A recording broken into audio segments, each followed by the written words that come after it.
Good morning, everyone, and welcome to Spotlight, brought to you by the Georgetown NAACP branch number 5520. My name is Marilyn Hemingway, and I'm one of the hosts of our usual weekly Saturday morning talk show, I guess you could say, where we bring in folks who are doing work in the community. We want to educate our community about community happenings and information that you need to know to make informed decisions and be an engaged citizens and join us in the fight for civil rights and voting rights. So that's enough about me, enough about what we're going to do, because we have a special guest on today to talk about some opportunities with veterans and housing, and you're going to want to know this information right after this opening.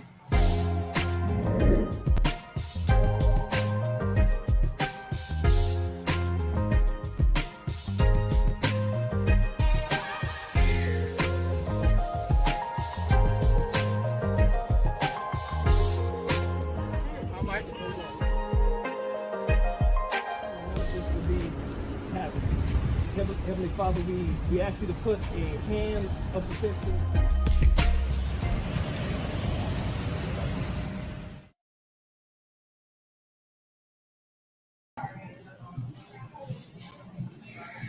Well, folks, we're back after that opening. Thank you for joining us every Saturday at 11 a.m. Looking forward to seeing your comments and questions regarding our program. We have with us today, and we'll be joined by our other co-host, our president, Marvin Neal. Marvin, good morning. Good morning, Marilyn. How are you? All right. I'm going to have to run out. You're going to kind of like roll with the show once we bring our special guest on, because we all travel, but when you're doing a show like we do it, you make it happen wherever you are. So I'm going to go get my headphones, but let's go ahead and bring in our special guest.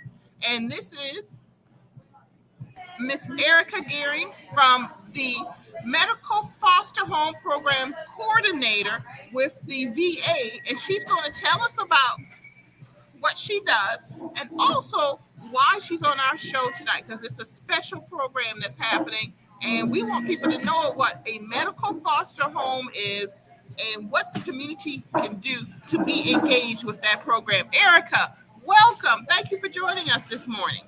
Good morning. I appreciate the invite. Thank you. Very good. Well, I'm going to disappear on you guys for about 3 minutes, hopefully less than that. But you and Marvin, go ahead and take off and let us know about that medical foster home program and what we need to know as engaged citizens. I'll be right back. Thank you. Thank you, Erica. Again, good morning. Glad to have you on the show and stuff. And I'm a veteran myself, so I'm a disabled vet also. 21-year military vet, served overseas and across the spectrum and stuff. And there's a lot of challenges out there for veterans. And I know that because I go to VA consistently every week and I see what goes on there. And I also see the veterans, their conditions and stuff in the communities, and especially in areas like Myrtle Beach and on the Strand and the waterfront, especially in warmer areas, where they just hang out, on the bridges and stuff of that nature, just wandering and trying to find their way back home, even though they're back in the United States. Some veterans still have not found their way back home yet. When I say home, I'm talking about someone that cares about them, not the place where they live. Is about where they can be comfortable and, live a healthy life. So, so I'm just going to open up and just let you talk about, what the medical foster home is, and we'll go from there. Great. I agree with you. There's definitely a lot of veterans that are in need, and the new clinic in the Myrtle Beach has definitely expanded services.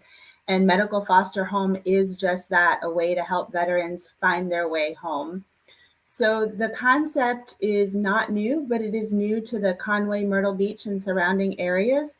Medical foster home is an alternate to a long-term care facility for veterans. So what we're looking for is for community members who want to become caregivers. They open their home and the veteran moves into the home of the community member. The community member becomes a full-time caregiver. The veteran receives some medical services in the home from the team, and there is compensation provided to the caregiver. And this gives the veteran an opportunity to not move into a nursing home or an assisted living. It gives them an opportunity to become part of a family, have that family environment, that one-on-one attention. And this is where the veteran remains until he or she passes. And it's had great success across their country. There's just under 1,000 veterans at this time in medical foster home, and it's in 42 states, along with being very well established in Columbia and Charleston already. Oh, that is great. So tell me, what are some of the benefits, to the community and to the veteran itself? The caregivers, the community members get to open their home. These caregivers are amazing people. They have compassion, they have empathy. All they want to do is give back. Some of those that have been interested in becoming caregivers are retired nurses, or they've cared for family members as they've struggled with illnesses. Some of them who are interested are veterans themselves. They have this amazing opportunity, like I said, to give back and to open their home and their hearts and really just embrace this opportunity. Oh, that is great. So, why would someone want to be a caregiver though? What are some of those qualities that they're looking for? So some of the caregivers have formal or informal caregiving experience. Some of the caregivers have military family themselves. Like I said, they've been a veteran or their parents have served and they've watched them struggle with some medical issues, and they don't want to see other veterans end up in a long-term facility. They want to see them have that one-on-one family environment and really just pull that person in to become another family member. Good. And the requirements for being a caregiver, what are some of those? So it would be beneficial if the caregiver had some type of caregiving experience in the past. The bedrooms for the veteran need to be on the first floor. We vet the caregivers. They go through an extensive application process. We look at references and background checks. And then the last step before placement would be a fire and safety inspection of the home to make sure that it's safe for everyone involved. Oh, that's great. Mm-hmm. So there's a lot of, not a lot, but just basic requirement for safety and stuff of that nature. Yes. So what are requirements for the veterans to enter the program? The veteran is unable to live on their own, so they meet nursing home level of care, and they have to qualify what's called home-based primary care services. So that's the medical team that comes into the home. It's comprised of a primary care doctor, a physical therapist, a nurse, a dietitian, and a social worker. And they're in the home at least once a month. I'm in the home 2 to 4 times a month, providing support to both the caregiver and the veteran. And if we're not in the home, we're always accessible by our cell phones. So it's more like the like a Veterans Affairs approach and stuff, the accessibility and the follow-up and stuff of that nature. Yep, the medical team works for the VA as well. So the homes that we're looking for can be located from Conway and 50 miles in any direction. So the veteran could receive other services at the Myrtle Beach clinic, or if need be, there's transportation options to the hospital in Charleston. That's great. Yeah, because I noticed the buses and stuff, and I've attempted to ride the buses to Charleston and other places, and we have pickup points in Georgetown here also at the McDonald's and stuff where veterans go to Charleston and stuff. So that is great. The more the merrier. Mm-hmm. There's so many veterans out there under that condition and stuff. Even here, I'm a part of a group called the Low Country Veterans Group, and they have pushed a lot of support for veterans, even to helping them getting into homes or owning a home of their own and stuff here in Georgetown and other areas and stuff.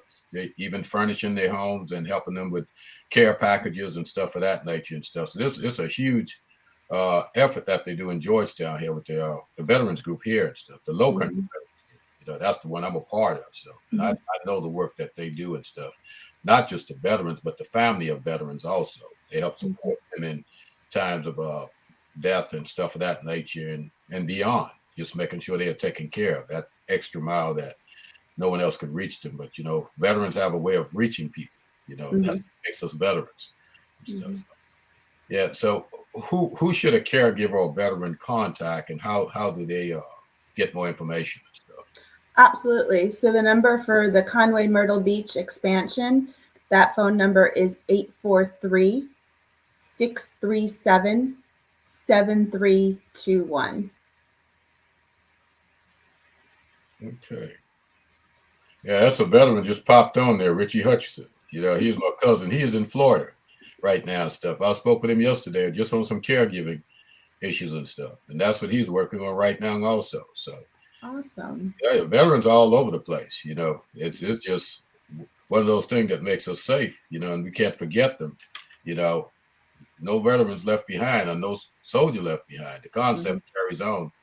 Even after the war, we have to make sure that veterans are taken care of, because they have served this country and they've made this country what it is, actually, from a standpoint of free democracy, stuff of that nature. So we fight for democracy in other countries, as we try to maintain the ones here also. Absolutely. And it is such an honor to serve those that have served. Oh, yeah. Thank you. Thank you so much. There's another thing. What is the thing that you believe everyone should know about the program? That one thing that just put the fire under you to do what you do, and others that support the program, even your support staff and stuff of that nature. I would say it's an amazing opportunity that Conway was one of the 8 rural sites chosen across the country for this rural expansion. And it's just a great opportunity. I wouldn't want the community to miss out on, whether it's in Myrtle Beach or Georgetown County, that it has the ability to just spread. And I would love for people to be part of this. Yeah, and we'd love to be a part of this too, because one thing you'll find is that once it starts, it looks slow in the beginning, but as we continue to amplify the program and everyone does their part, to support the efforts of the program, stuff that's making, the more we put it out, and I think we have to value what got us here. We can't lose sight of that, because that's where we lose. Even those that's no longer serving and broken now, they still have value, because there's a story to tell, even from the veterans that still help others that's going to serve and influence those others to serve also, in this great military that we have in this great country that we try to preserve, so it's huge that we continue pushing programs like this out and just making sure that they're taken care of. Marilyn, she's a military brat, her father was an E9 in the Air Force, top of the enlisted rank in the Air Force. Everyone on here, Ebony, her daughter's serving right now overseas. It's just one of those things that we have to continue to do. Jackie, same thing. Family, just serving. So we understand the value of veterans and what they mean to our country, and soldiers what they mean to our country. Because eventually everyone will be a veteran at some point. You can't stay there forever. So Jackie, Marilyn, do y'all have anything for Miss Erica? Great program that she's talking about here. I heard about it. A friend of mine called me from Greenville. Young man, me and his father best of friends. Delon Great. He called me. He said, "Man, you really need to get this woman on and get this thing moving down there." So I appreciate him calling me. Jackie? I think it's a great idea. I think it's a great idea. I love the fact that they have a really good vetting process, and that is so important. And I think it's awesome because our veterans deserve the best, and they deserve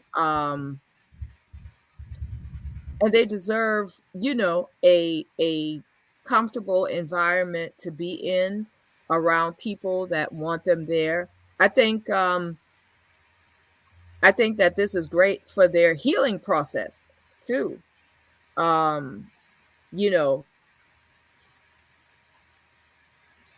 If you are in a good environment of the people that are around you, then it's easier, I should say, to go through the process of getting yourself together. I say to people, my daughter is a veteran, and so is my father.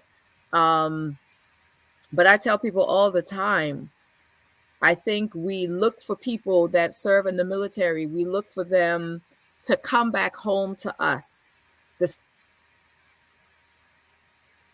same way that there's no way that you could go into some of these war-torn countries, do these tours, see and experience what you've experienced and what you've seen, the things that you've witnessed, and come back home the same way you left. You know, it does a lot for a person in the military mentally and emotionally, and to place veterans in a home with caregivers that are sensitive to those things, I think is absolutely awesome. Yeah. So I my hats go off to you for this program. This is really great. Very, very great. Yep. And when we look at the veterans that are currently in the program, from when they enter to maybe 6 months to a year later, their quality of life has improved. You know, they're happier, they're physically standing up straighter, they've got that one-on-one love and care. And right. Yes, absolutely. So a lot of these veterans that comes into these homes, they bring a magnitude of skill sets that a lot of people just don't have. I mean, because they are so polished in what they do. They bring us a lot of value to your home and stuff also. You know, I was just, the other guy just popped on, the Dexter Sanders. He's, the other young man before him was Richie. That's his brother-in-law. He's in Atlanta, you know, and he's a retired vet. His wife was a captain in the military. She's a retired policeman now. You know, they continue to serve beyond that point and stuff, and bring so much back to the communities and stuff in which they live. You know, I can't think of any veterans that's really not doing anything that's able beyond what they have done. Beyond the call of duty, they're still serving in every capacity that they can, even within their community. The ones that can, the ones that can't, we just help them along, and that's what we have to. You know, you know, my theme is from earth to glory. You know, that's when I start serving. You know, for that opportunity, it's a lot to go and receive all that and not give it back to the community once you get back. You know, some of it is inviting, some of it is not so inviting. But you know, but someone has to stand in the gap for those situations that we deal with from day to day, even homes and helping people out, stuff of that nature. Everybody's not going to do it. Mm-hmm. You know, and I don't blame anyone. It's just that a lot of people just not prepared to do it. So, and that's just what life brings along, you know, with skill sets and everything else that you experience in the environments that you've went in and came out of. So. And when these veterans come into the home, they might need help bathing or grooming, but they're still part of the family. So they could fold the laundry after it's done. They could cut the vegetables while the rest of the meal is being prepped. There's been families who have taken veterans to Disney World on vacation. You know, the kids are calling them grandma, grandpa. So that even, you know, bringing that to the family that's caregiving for them as well. It's huge, you know, because I went on a fishing trip with a company that I worked with, a veterans fishing trip. And I'll tell you, that was one of the best enjoyment that I've had. You know, I'm not a person to get out on the boats and go fishing and stuff of that nature. I always find my time, you know, too busy to do stuff like that, recreational and stuff. But man, I'll tell you, you're talking about a relief, you know, and I've seen some veterans out there, some with no legs and stuff, just moving beyond, you know, getting to that point where they can enjoy life again. You know, that light goes off.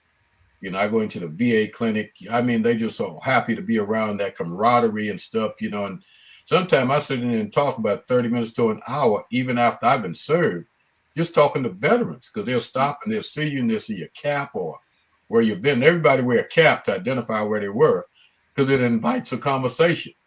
Mm-hmm. And by the time you get there, we have so much in common in the places that we have traveled. It's just amazing. And a lot of times you find yourself sitting right in the same battalions as some of these guys or some of the same company at the same time. So it's just huge that we continue to help the situations and stuff with veterans, you know, and yeah, anything that can be done to help veterans, I'm all for it. You know, they serve this country, and I'll just, I guess, loosely say that's the least that we can do. It's it's a great thing in what you're doing, but for me, it's also sort of sad a little bit because, um, you know, as a country, for people to have to step up and do it for them, it should be something that they're already decorated with. But I think this is great. Are caregivers or foster homes, are they trained in maybe how to deal with veterans that are dealing with post-traumatic stress? The reason why I'm asking is because a lot of people don't identify that as a disability. You know, many veterans look okay, but you know, the families and the caregivers may need education about how to deal with it, how to help them out when they're going through those times of crisis. They are. So depending on what the veteran's needs are, whether it's a diagnosis of PTSD or diabetes or something like that, the team will educate the caregiver on a one-on-one basis and will help set things up as needed. So whether it's that education or whether it is a dietitian helping the caregiver plan meals, you know, because of the diet that's required. So yes, the team is very involved in making sure that the caregiver is educated and that the veteran gets what he or she needs. That's awesome. Thank you. Well, just this morning before I came on the show, I was talking to a young lady that her father's a veteran. And just on some of the things you just talked about, Ebony, PTSD, and that's what she was concerned about. Agent Orange, you know, how does that reflect, you know, on them as children and grandchildren? And I start talking to her about some of the benefits that's available to them that they didn't really know about because the veteran is in no condition to respond to them about what's available to them because of the condition that he is in. You know, and he's being put into a home now and stuff because he can't care for himself anymore. You know, his kids are trying to put things together to make sure he's taken care of. You know, and there are financial, you know, not value, but there's financial support for that. You know, to help those veterans out and stuff. There are caretakers, caregivers fees and stuff of that nature. So they need to know that. Like Ebony said, it's sad that we have gotten to this point. But it's also good to know that we have organizations like yours coming on to help support these efforts, like the Veterans Group and VFW and American Legions and stuff like that. You know, but it is sad because a lot of things we put so much value in this country that really, you know, you have to ask yourself, well, where is the true value to the country? Because most time people don't recognize a veteran, you know, and we have fought through a lot of things. But a lot of times we're not recognized until crisis, in time of crisis, you know, when the country is tested, you know, and when your freedom is tested, when democracy is tested, all these things brings us back together. You know, I don't care how divided we are. When crisis come, this country have a means to come back together. And I could tell you that just from the war zone and just being serving with veterans and supervising veterans. And I mean, just diversity in veterans, how things could focus on one objective and make it happen. If we could do that for the veterans, the ones that really suffered PTSD, you know, I'm a PTSD recipient. So if we could focus just on that, that's a multitude of what we can cross. Because we look at a lot of times before I joined the military, I used to look at veterans and stuff that acting out. I said, man, they're crazy, you know. I remember, you know, my cousins, them right here, these aircrafts come over there diving in ditches. They just got out of Vietnam. And we used to laugh about it. But now I think about that stuff, it makes me cry, you know, because it really bothers me that they were going through that. And some of them never got help, you know. And now it's that opportunity for us to really do something as a community about it. And that's a great thing. And I appreciate you, Eric. Well, and I appreciate the opportunity. Like I said, it's a VA-sponsored program. The veteran gets services from the VA, the compensation is provided to the caregiver, and it's that family environment. So I want to thank everybody again for having me on. I really appreciate the opportunity. And like you said, this might not be for everybody, but everybody knows somebody that could help share the information and spread the word. Mm-hmm.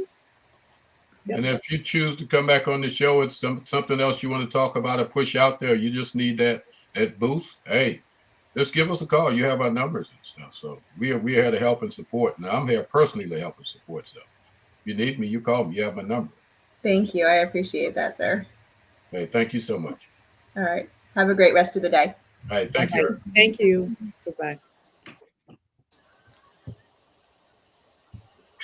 Hello. I wonder if Ms. Marilyn's going to be coming back on with us. But really good topic about the veterans. Really, it'd be great to have her come back on during Veterans Day or just leading up to that or post Veterans Day. I think Marilyn had the information about how to get in contact with Erica for the VA foster homes, whether it's that you are wanting to be a caregiver or possibly even need those services yourself. You see, there's a number down at the bottom of the screen. So, yes, and Evan, that young man you're looking at on the screen, that's Richie Hutchison's husband in Atlanta, Georgia. Yeah, that's Dexter. You know, yeah, that's some of your people. Yes, right there from PD, South Carolina. Good morning, Miss Shaniqua. I guess PD's in the house today. Shaniqua's on, you know. Yes, our health chair. Health chair for the NAACP, you know, doing a great job for us too. Absolutely happy to see you all viewing. Mr. Neal, the next topic that we're going to be going over is redistricting. That is a heavy topic that we need to go ahead on and dive into. Yeah. You know, I really wish that Marilyn could come on here and talk about the redistricting. I was at all, I believe, except for one redistricting meeting, public meeting, although there were a lot of other meetings that led up to the public meetings. Good morning, Ms. Tucker. Good to see you on this morning. She has a new book too. Yeah. Absolutely. Yeah. Check out Ms. Aisha Tucker's new book. But getting to redistricting, Mr. Neal, can you go ahead and jump into that after last meeting, which was the final meeting, public meeting before county council is to decide and vote on which maps they are going to submit for approval for new redistricting lines. We've been talking about redistricting leading up to now for quite some time now. One of the main concerns about redistricting is that people don't really know exactly what it is and how it affects them. And there's so many rules and things that apply in drawing those redistricting lines. Maybe you can speak on that in gerrymandering. Yeah, you know, it's so this process have been so intense. You know, you go to bed with it, you wake up with it. You know, you're always talking about it. You know, from the national down. You know, I serve on the state redistricting committee also for the NAACP, and there's so much that we have to deal with, which will affect us for the next 10 years. You know, and beyond, because what happens within this 10 years, it impacts community for a lifetime. You know, so we have to keep that in mind. That's why it's so critical that people come out, because what this does, it affects from your voting rights. It affects from what you get in your community. It affects from affordable housing. It affects from medical. It affects for your highways that you're expecting to come to your community. It affects from your health care. It affects from water and sewage in your community, from fire extinguisher and fire hydrogen in your community and safety. It affects park and recreation in your community. So redistricting is huge. And when it comes down to what you were talking about, gerrymandering and stuff, that is one of the challenges of redistricting. Because across the state, a lot of the elected officials are utilizing it as a political tool to control communities and to control what it boils down to, people of color. The way this redistricting is working, you know, I've never seen it in this condition in the past redistricting. I was a part of the last redistricting for Georgetown, not directly, but indirectly. That's all I knew about it, because the people that were doing it, they had the right sense of mind, black and white. Now that seems though that narrative is shifting. When you run into a county council meeting, all you see is in the black community, you just see the black elected officials. You go to the white community, you see all elected officials. So, I think if we just start there, and understands the impact when you start talking about available black voters in a precinct or in a district, it's impactful, because what we find right now, how the 14th Amendment is being, manipulated, and the Voting Rights Act, Section 2 of black voting rights, how it's being attacked and stuff, and the narrative of how it's trying to be controlled. When you have right now in Georgetown, which we are focused on, you have 3 county council seats, which can be 2 county council seats if we're not careful. And what that boils down to, you only have 2 votes on council instead of 3 in a county that has the opportunity to have 3 county council seats because of the Voting Rights Act and the 14th Amendment, within the guidelines. And if we're not speaking that language to our county councilman, then we have a problem, because we're trying to preserve District 3. People need to know what District 3 is. That's the district that Everett Carolina is now serving in. District 4, that's the district that Lily Jean Johnson is serving in. And District 7, that's the district that Louis Miranda is serving in. So, me saying that, what I'm trying to say to the constituents out there, make sure you make some phone calls and tell each one of those councilmen that you want 3 districts, not 2. Because if you call District 3, they'll say, well, we are good, but District 4 is not good. So that weakens us, and it dilutes the voting power of the black community when it comes to county council. Right. That's the challenges right now. So, Mr. Neal, if I can, for those, and matter of fact, Ms. Bradley, who has been a faithful supporter, showing up to these meetings, we need you to show up. Just for clarification for those who are watching and that may not understand, I want to give a quick rundown before we run into the rest of the information about redistricting and what is about to happen. I want to use the words of Ms. Marilyn Hemingway, who's actually still with us in the green room. She said that everything is interconnected, and that is so true. How is it interconnected in regards to how it relates to the census? This goes to show how you have to be very careful in who you place and vote for and put into political seats. Let's start with, and I hate to even bring his name up, but it's called for in this situation, President Trump, former President Trump. Okay. He thought that he was trying to suppress votes by shutting down mail sorters. Okay, because people were doing absentee ballot, but what that actually caused was some issues along with the pandemic, was problems with census counting.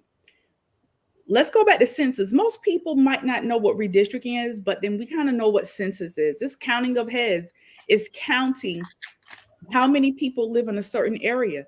And based on the census, we are allowed a particular amount of money. I think it might be almost $2,000. It's $2,998. That's per person. Per person. Yeah, per person.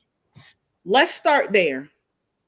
We already realized that because of the pandemic and other political things that were going on, the census count is off. It's not correct. Okay. A lot of people had turned in census and they were not counted for whatever reason or another. So if census numbers are not correct, then that means, number one, areas are going to suffer for the next 10 years because those areas will not be allotted the amount of monies that they need. And who is that going to impact? It's going to especially impact further the disenfranchised areas. Okay. Now, as it relates to redistricting and how it affects the census, and this is registered voters wise. Okay. If those numbers are off and communities are separated, okay, and monies are lost in the wrap, then what happens is you have less voting power. That's huge because, Ebony, when you hear about the census blocks, what people have to realize, that block also comes with that $2,998 per person. So that money comes to that block. You see what I'm saying? So Yep. if you have the power within a community, so you have, say, the first map that was set up in Georgetown had District 4 at 23%. 23% Black voting age population. Okay, so within that, that's what you get. You won't get 23%, but you get 23. You get the percentage of those that voted that fill out those census at the time. So not only that, the voting power is diluted, also the finances diluted too. It's something, it affects the minority community more than the majority. Yeah, and that's the impact. That's one of the impact. You know, we hear people say, well, we're going to shift this way and shift that way. Watch the way the lines are shifting, because, you know, citizens should be selecting their voters and picking voters, selecting their elected officials. The elected officials should not be selecting their citizens. Everybody wants the citizens that paying taxes, all the taxes, raking in all the money, so they can make their bid at county council. Well, we're bringing all the taxes, which you hear all the time. All the taxes is coming into Walkable, so that's where the money should go. Right. See what I'm saying? That's the huge part. That's impactful, because that's the huge impact of filling out the census in the Black minority communities, because it affects them more not to. Right. It's negative impact. It's a negative impact. And then on top of which, this impact will affect us for the next 10 years. Census impacts us for the next 10 years. Redistricting will affect us for the next 10 years. And the problem is, when 10 years comes, we have really no idea of how that'll look. And the problem with, let's even talk about the West End, which is a community that was already disenfranchised, overlooked, and in a minute here is about to be raped by individuals that are trying to come in and take over that area. Is that area was already in the hole before we even started. Some of those corners don't have fire hydrants. There have been multiple homes and things of that nature lost for fire. So now, getting back to redistricting, Mr. Neal, can you talk about the last few meetings leading up to, and what's going to happen next with county council voting on these maps to submit for approval? Will they be approved? Do you think that they were all within the federal guidelines to pass? Let's talk there. The answer is no. That map 843A, that map, you know, based on the federal guidelines, that map should have never even been submitted, because the map does not meet the 14th Amendment requirement, and neither does it meet Section 2 of the Voting Rights Act. Because what it boiled down to, that was cracking and packing. We were cracking one area, which is District 4, and packing District 3 and District 7. You know, packing and cracking don't have a color. Even us within our own communities and electoral positions, we are doing the same thing. It's not a color. Packing and cracking is Divian for electoral power. That's what it boils down to. If I pack a lot of votes in the one area and dilute the other, the dollars and cents goes with it too. Right. The need for sewage and all those other items don't in those areas where you have cracked. So where does that money come from? The answer is it don't. So instead of you having the amount of funds in that area to serve 50% of the people, even though 50% of the people are still there, you're going to have enough funds to serve 23% of those people. You see what I'm saying? So you have to split that up between the children. It's like when you were growing up, you had to share beds with your sisters and brothers. That's what's happening right now. It's the same thing. that's sending us backwards. It is. It is. The key is 50 plus. 50 plus. 50 plus is where we're headed on the voting age population. Not 42 point something. That's where we headed. Now, council have the right. They could do what they want to do. They could even vote for the other map to 23%. But that's where 14th Amendment and Voting Rights Act comes in at, because we're going to fight it in court. And I can say that right now. If they do that, we're going to court. Pretty much. Or we're going to try to go to court. I can tell you that now. And that's not a scare tactics, because that's the right thing to do. It's a free and fair. Free and fair. Fair. Those two things mean something. You shouldn't have to say fair if you say free. Right. That's it. Vice versa. So first of all, I just want to thank everybody for joining today's Spotlight, which is brought to you by Georgetown branch number 5520. We're talking about redistricting right now. If you have any questions about redistricting, please post them. Just remember, after the show, please go to our new YouTube page. Go ahead and subscribe, like, and right now, go ahead and give us a thumbs up. Let us know that you're here and that you are enjoying the information that you're hearing. But if you have those questions, please go ahead and post them, because it could be featured on today's Spotlight. Back to you, Mr. Neal and Miss Jackie. Go ahead, Jack. I think I'm gonna tell you, I think this is definitely a very interesting time that Georgetown is in, city and county. And the reason I say that is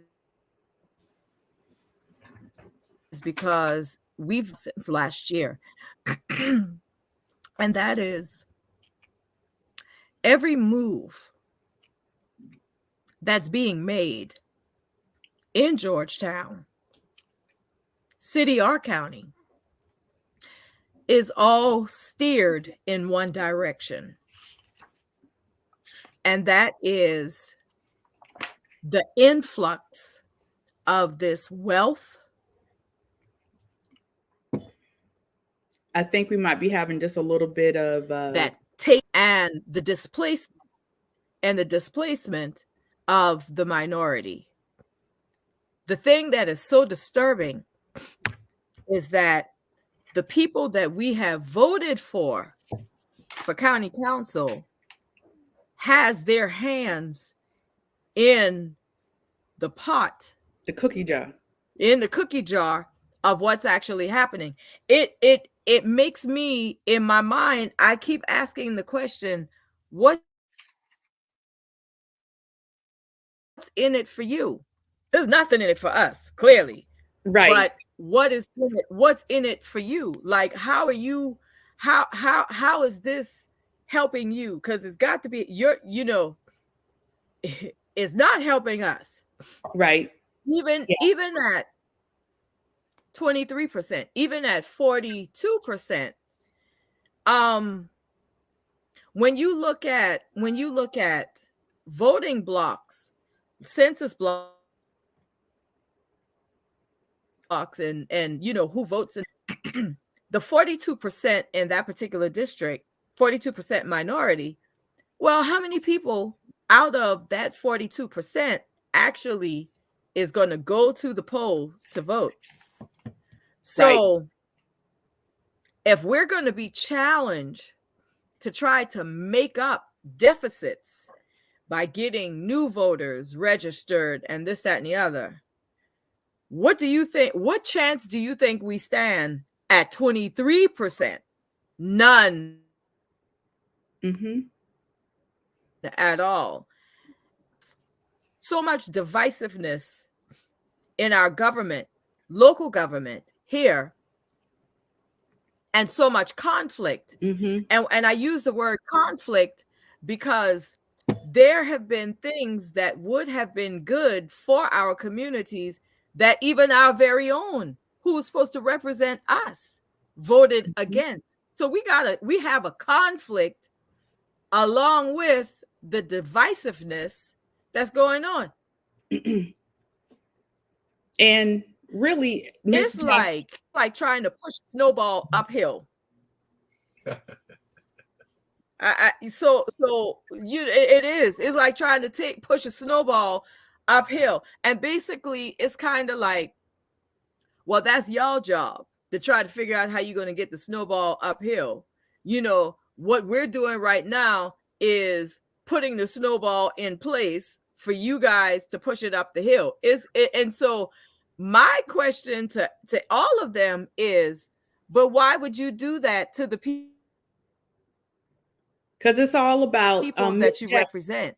Would you even put the citizen in that place, in that position? Yeah. Well, that's the thing about voting. We need to vote. Absolutely, we need to vote, but that's why we have to watch who we put in there, because those people, basically, when you say I vote for someone, what you're saying is I vote for you to speak for me. Okay. I'm electing to put you in a situation where you're relaying, you're supposed to relay what it is that your constituents want. The problem is the mentality of people who we elect, vote and elect and put in these seats. They don't have that mindset. Their whole thing is, when I get into this seat, I'm gonna stay there forever until I die. I'm not gonna do much. Okay. Then there's the lack of trust whenever I get in there, and I don't build a relationship with my constituents.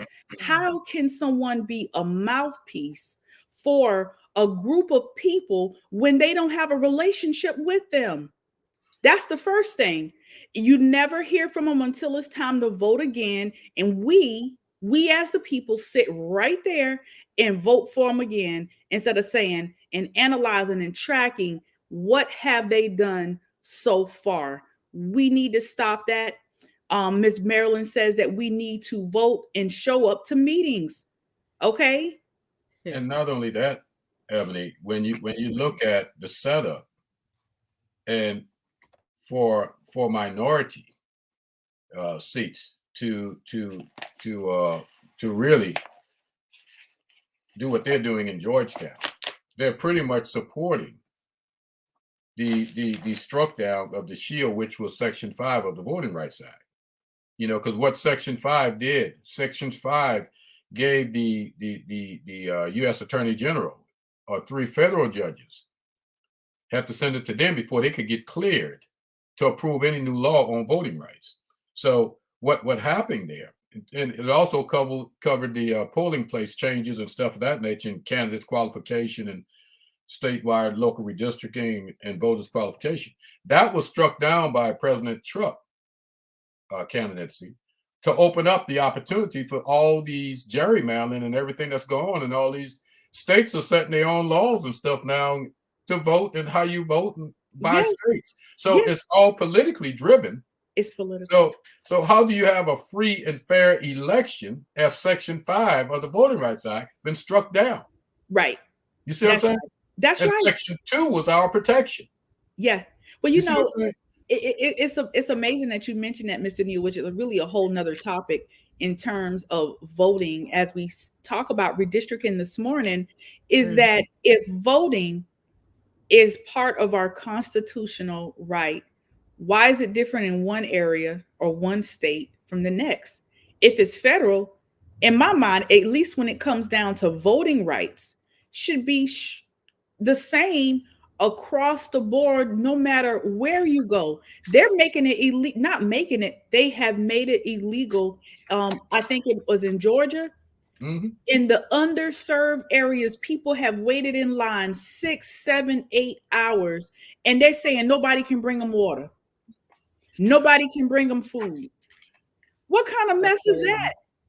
That is crazy. That is absolutely. And then they turn around to avoid lines, try to send in mail-in ballots that they want to. Again, we're back at the insurrection, trying to overturn an election over ballots that were proven that were legitimate in the court of law. And Ebony, I think we need to make something clear, because I know when people hear 14th Amendment to the Constitution, sometimes they get confused, and 15th Amendment and those 13th Amendment. But let me tell you, 14th Amendment, that gives us equal protection to due process under the law. The 15th Amendment prohibits racial discrimination in voting. But seems as though all those were overruled by states. States have overruled that, the governors of these states and stuff, and changing the laws as they wish. So how could you say unconstitutional without looking at what the states are doing and say, well, that's right? It's impossible, because voting rights is voting rights, and that should be mandated by federal, not state. That's how you get fair and equal. When the Constitution is manipulated from state to state, we got a problem, because that's how all these right to work state laws came in, and all these other stuff came in, and and the forces of evil, that gives the minority power over the majority. And the electoral college, the same thing. All these things give the minority power over the majority, and that's what the fight is about. So the top 1% can control the top 99. Right. That's the bottom line. Mm-hmm. Yep. I think that one of the things that is very interesting about what we're seeing happening all over this country is that every move, and we got to keep this in mind, every move that is made is tactical, in the sense that, this country has historically been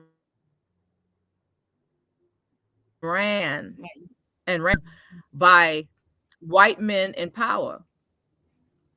And you have the United States, which is fastly, at Mach speed, becoming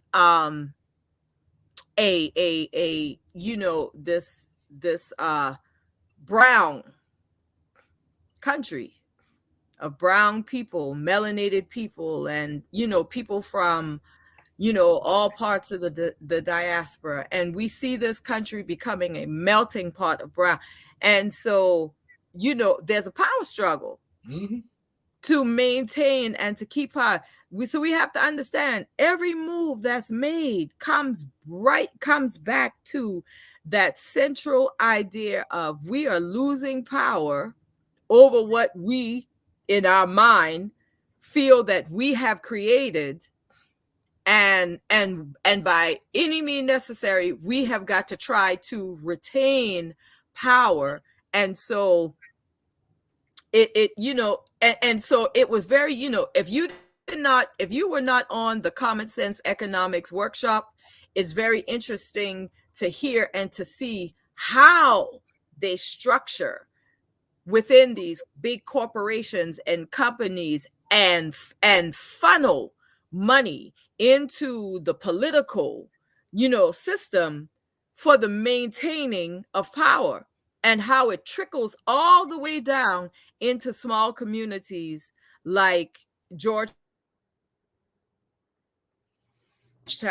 here in South. I don't know if you all remember this, but when Nikki Haley was our governor, do y'all remember Nikki Haley used to grade all of the politicians in the Senate and in the House? She'd put out the report card. Yeah. We need to start putting out the report card on our local and state officials, and we need to grade them, and we need to say why we are giving certain politicians, an epic fail or what have you. And the reason I say that is because then what happens is we put it in a term where people who are not engaged in this fight, in this battle like we are, can understand, oh, they got to see, well, that means they just borderline, they're not doing what they're supposed to do. They could connect with something like that. If you say they got an epic fail, an F, then the average citizens can say, okay, yeah, there, I could see why they're failing, and have reasons why they are failing. And you know, and we really should do that, because it helps the average person to be able to connect. I might not understand all the jargon that you all are speaking on Spotlight, but if you got my local politician who's been graded a D, then I know something is wrong with that picture, because that means you borderline failing your constituents. Well, we Miss put the grade sheet out there. Miss Marilyn is in the green room right now, and maybe she can answer this question, because I've been on the website, but I haven't been on it in probably about 2 years now. What's the website, or anybody that's viewing out there? There's actually a great it's not really a grading tool per se, but you can actually go online and check out the work that candidates have done online. It's a little bit confusing, but it's very interesting to go online and see. Like, for example, I forgot. SCState.gov. SCState.gov. Thank you. Just go right on there and just type in all your House and Senate seats, and look at the bills that they have passed, stuff that they have done in all these years they've been sitting there. Look at all their grading points and stuff, and look at bills that they have passed and sponsored or not sponsored, and what they have supported. Look at even their voting, the way they voted on these bills. You will know where your senators and House of Representatives are sitting, because you will know how they're supporting you or killing you. Bottom line. Exactly. They're actually killing you. So in some instances, just like Nikki Haley, they turned down Medicare expansion, stuff like that. These are the things people need to understand. What hurts. That money was needed so bad. Right now, another government came in and did the same thing. You know, and you were talking about census block, Ebony. You know, one more thing we need to understand. If you look at how the census blocks are set up right now in Georgetown County, under map 509, Randy Walker, school board seat.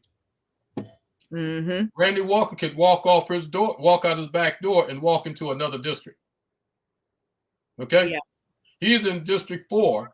He could walk out his back door and walk into District 3. Just walk out his back door.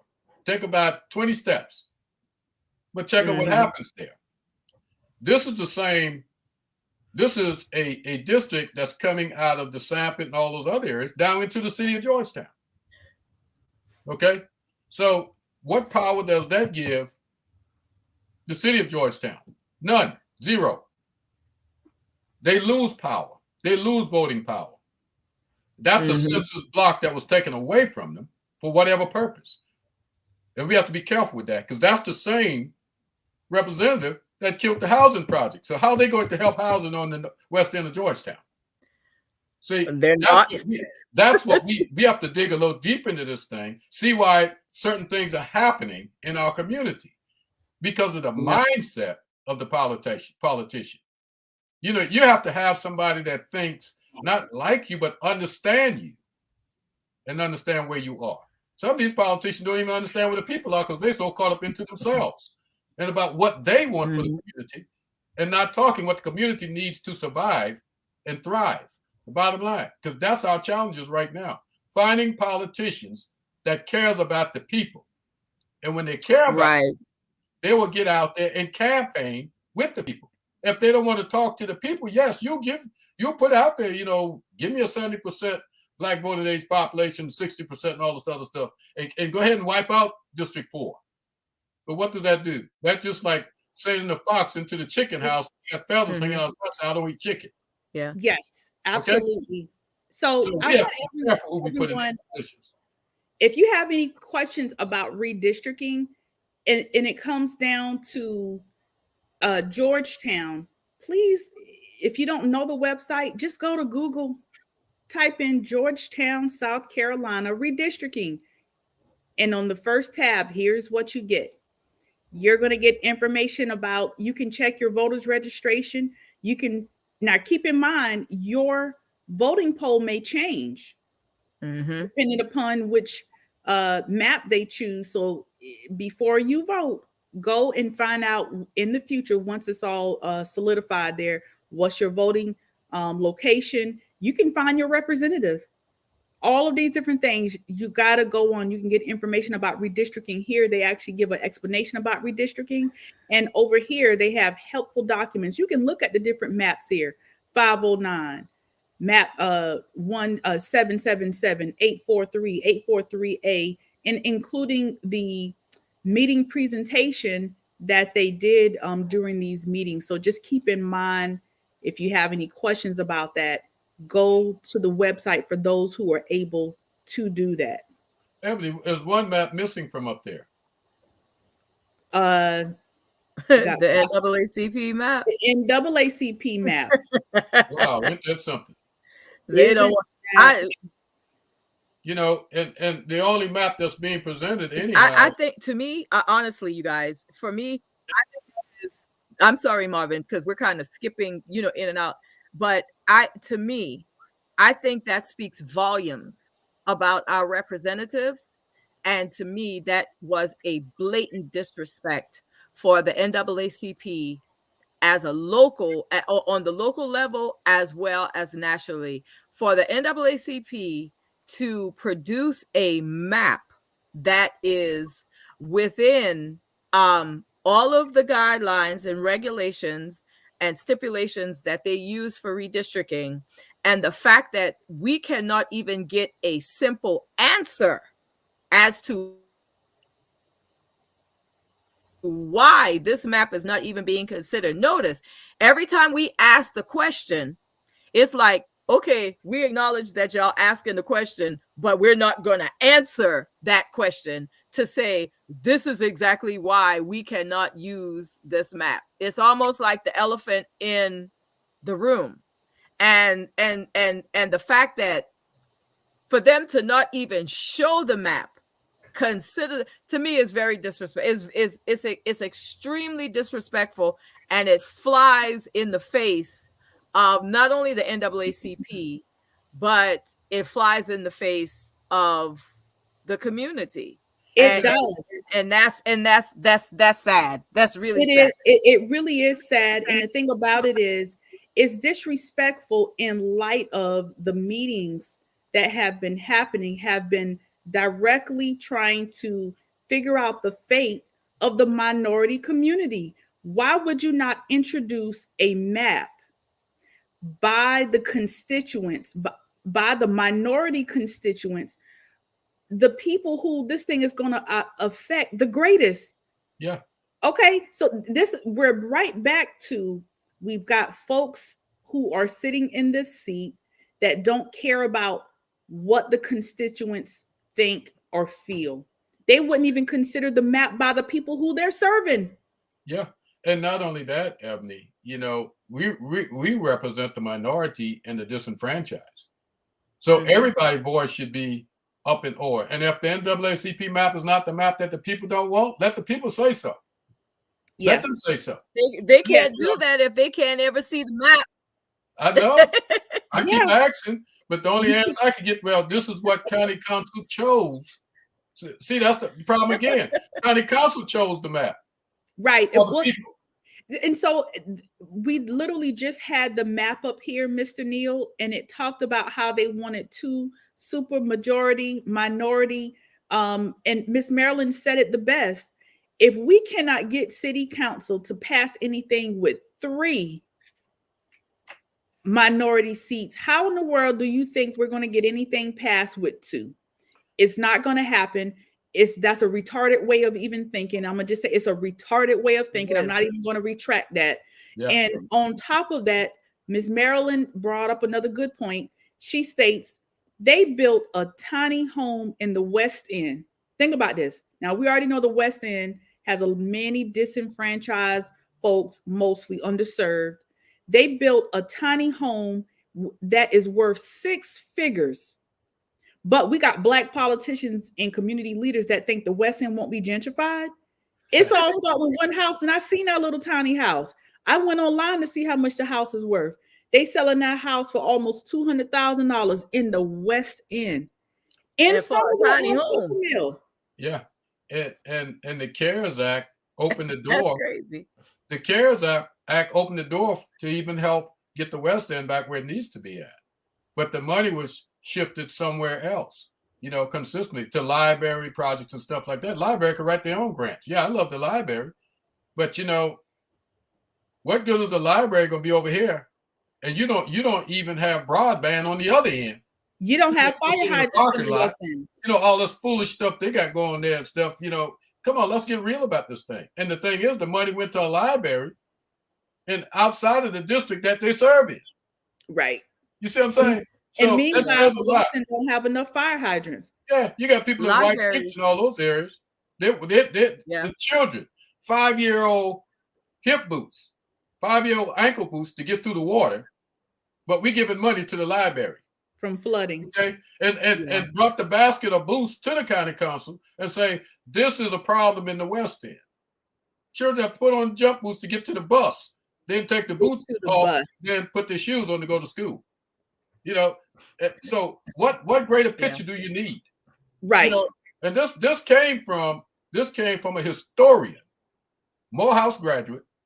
Okay, Dedrick Barnes presented it. I know you don't mind to call his name. Dedrick Barnes presented it. I mean, couldn't be no clearer than that. And everybody stood there and shook their heads. Yes, we heard you. We heard your voice, and we gonna get back with you. I wonder if Dedrick Barnes and Travis Park and all of them been gotten back with you yet. You know what I'm saying? It's just sad that we have a day right now in Georgetown. And I'm not blaming that one county councilman. I'm blaming 7 county councilmen because the needs of the people is served by 7, not 1. The needs of the people. Everything that we do in that county council deserves 7 votes. Right. Yeah. Well, and the thing about it is when the constituents speak, and while we have a really good viewership right now, we thank you for joining today's Spotlight, which is brought to you by the Georgetown branch number 5520. We're talking about redistricting and voting right now. We're getting ready to wrap up. But with that being said, when constituents come to meetings, they do participate, they speak up, they voice their concerns. They even commend them on doing a good job. But when county council or when any council doesn't listen, you got kids walking through a foot of water just to get to their own school bus and they don't do anything. What does that say to me, Mr. Neal? And I don't cuss like that. It means that they don't give a damn about the kids, about the families, about the disenfranchised community. We do appreciate everybody for joining today's Spotlight. Any last words before we wrap up? Well, February 2nd, February 8th, county council meeting. Final reading, from what I understand, for redistricting. Final reading. Every voice that cares about how their community is going to look in the future and how Georgetown is going to look, they need to be at that county council meeting on Tuesday, February 8th at 5:30. Get there early so you can ask your councilmen about the map that's sitting in the foyer, that 509 map that they have sitting there. We do not support that 509 map because it do not bring District 4 up to 50 plus 1%. That's fair and equal. That's fair and equal, not 42, 50 plus 1, because the Voting Rights Act, the Chapter 14, the Amendment 14 to the Constitution says 50 plus 1. The Voting Rights Act say 50 plus 1. Mm-hmm. Not 42, not to pacify whoever doing the gerrymandering and the cracking and packing, not to pacify them, not to pacify elected officials, but to make sure the people are served 1 vote, 1 voice, 1 man, 1 vote. Bottom line, that's what needs to happen. Make sure that you understand that you elect elected officials and don't let them select you as voters. You need to come out and speak out on it. On Tuesday, February 8th, put it on the screen, Ebony. They need to know. February 8th, well, Maryland have access. At 5:30, that's when the meeting will start. I know we won't have but so much time to speak because they don't want to hear our voices anymore anyhow, especially those angry black women and stuff that they talk about, But I guess we'll get through that too. Michelle Obama was angry too, I guess. They call us nasty women. Yeah, nasty ones because she wore a sleeve, dress, or anything. Just nasty and mad. Yeah, the new Supreme Court, justice is going to be black women. So we got to go through that fight also. So we might as well go ahead and put your frack vest on and put on your whole armor and just get ready to fight, because everything a black person get, y'all need to hear that, you're going to have to fight for it. So if you think you're going to do that sitting at home, watching us saying go NAACP go, or go Citizens for Progress go, or go Gullah Geechee Chamber go, or go 7 Dimension, or go all those folks that supports us, ACLU, or go AFL-CIO. No, y'all have to come out and support those organizations that you're talking about going to support you. You have to support those organizations also. And in many ways, you could do that by donations or just show up. We ain't gonna ask you for no money at no meeting. I don't ask you for no money anyhow. We'll do the work. If you feel as though we deserve something, join in membership to the organization. I don't spend nobody money. NAACP, Georgetown don't spend anybody money in no gas or nothing. You right. Nothing. That's it. That's it. I spend my own money to go and fight NAACP fight. That's what I do. It's supposed to be for that, but I don't. Let's make sure we understand that, because I don't hear no filters out, but they just spin up. No, don't even think about that. You don't get Voting Rights Act, 14th Amendment. You don't get the John Lewis bill pushed forward without a fight. You have to have money to do that at the top. It's called good trouble. Okay. Good trouble. We believe in doing things in order and in line, but if we see an injustice, we're going to address it point blank. Thank you all for joining today's Spotlight, again, which is brought to you by Georgetown branch number 5520, where we're here to educate, motivate, and activate.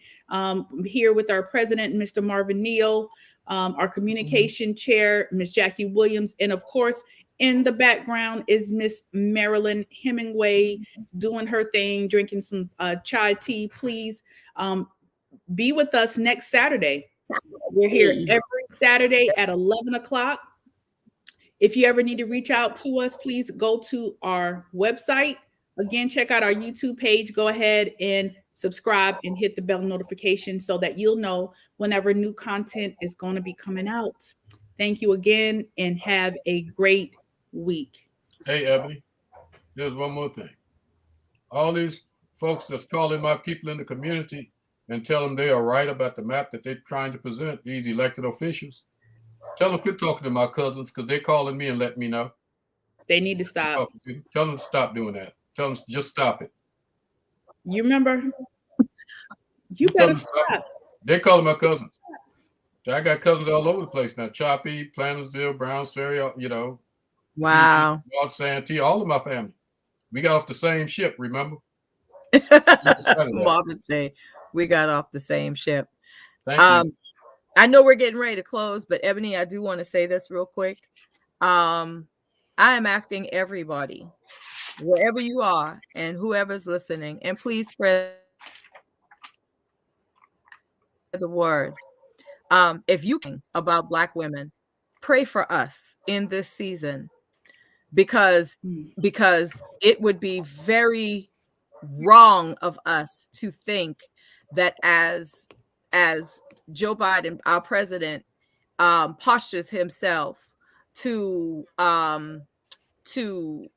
eventually have confirmed a African-American woman to the Supreme Court, that the hatred, the visceral,